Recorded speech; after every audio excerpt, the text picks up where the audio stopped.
अरे हो पुसवे से लागल मन लालसवा लालनवा मोरे जनम ली है हो। अरे हो पुसवे से लागल मन लालसवा हरिलवा मोरे जनम ली है।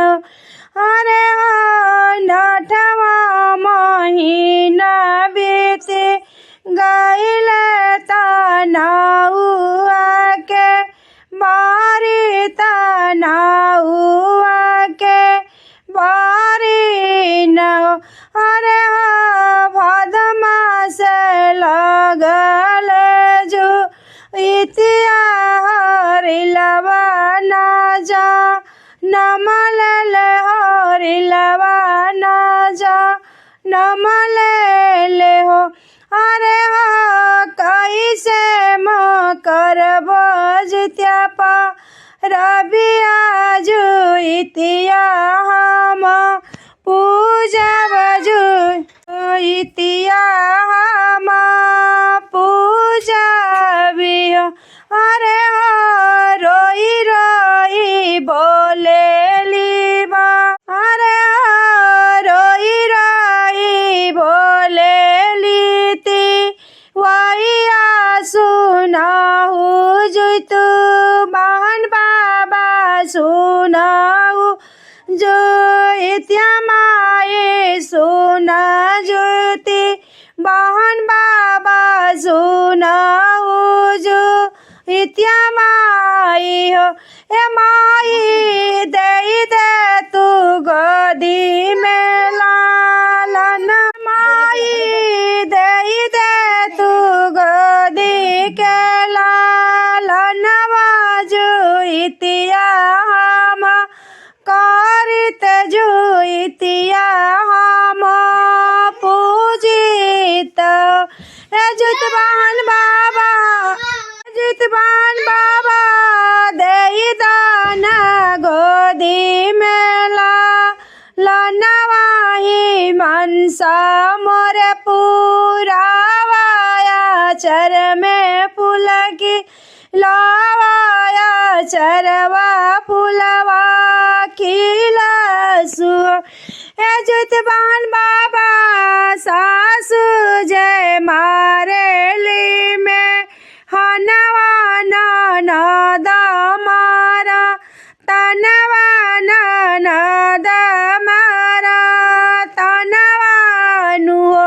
ए जुतवान बाबा दर के दया दिन छोड़ली आंगनवा नजरियो नामी लावेली नजरियो नामी लावा पर छैया बारा कावा पर छैया बारा कावेले हो।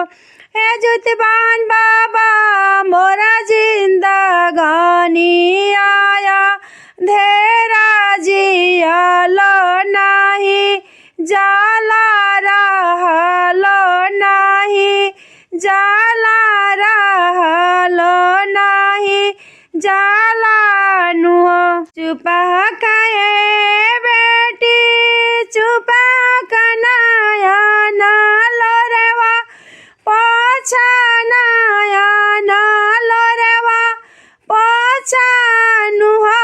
ए बेटी तोहरा के देबो हमला लनवा जुइतिया तू भूकिया जुइतिया तू पूजिया न हो। ए बेटी एक बात पर रखिया धियनवा मने हो मने सोचिया मने हो मने सोचिया नुहो। ए बेटी सतमी के करी हनवाया सिटीमी के बारत करिया खरा तू जुइतिया करिया।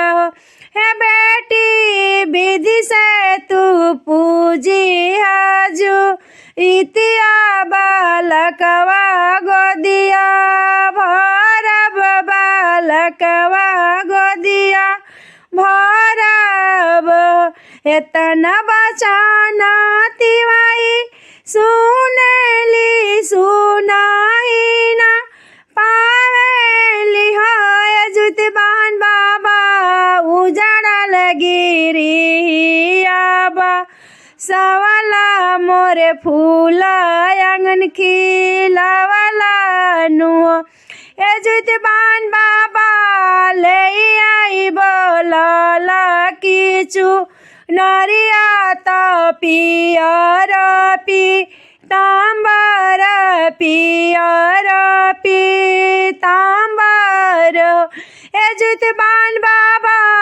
पूजा तोहरा चरनिया शीशा हमके दिहाया शीशा हमके दिहानु अरे जित्या माई दई दिहाया मारा सो हागाही बाबू लमरू मरा दिया बाबू के लमरू मरा दिया हमारा चर रहा चर बीच खेलत रहा चर बीच खेलत रहा पुसवा के लगले सरवा भदौआ सा टूटल भदौआ सा टूटल हे बाबा हमरा पदे देता दी या नवाया गनवा फूलवा